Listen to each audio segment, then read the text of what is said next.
think having parents' voices at the heart of the child protection system is so critical. It's one of the greatest,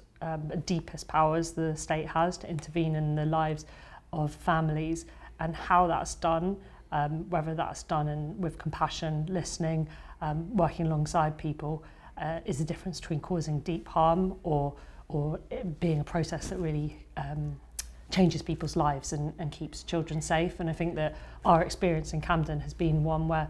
we opened up to parents and had really hard conversations, and I think brave conversations, and listened deeply. We'd learned that there were things that we thought that were helping people that were actually causing harm, and we have listened and we've learned and we've brought people into the heart of how we make decisions and listen to parents. And as a result, we have a much safer and better system, and we learn from parents who've had lived experience, and they tell us where things have gone wrong, and to see them thrive, to see them helping other parents, to see the difference that has made and enable children to stay with their families and their wider community, and seeing that the kind of imagination of families and communities is always greater than it will be of just us as a council alone. So I think it's a really powerful force that has to sit at the heart of the future of social work. I think that one of the things that parents said is we were having these multidisciplinary sessions where a parent was going in with lots of different professionals, and we thought that was,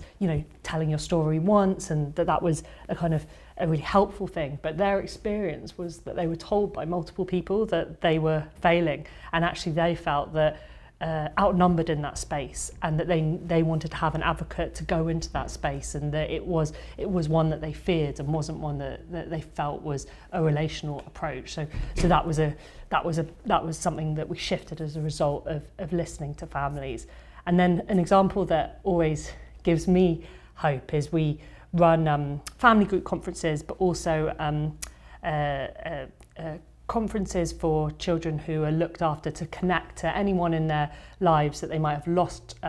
contact with, or that is important to them. And a story about a young person who wanted to reconnect to their paternal family, and their only memory was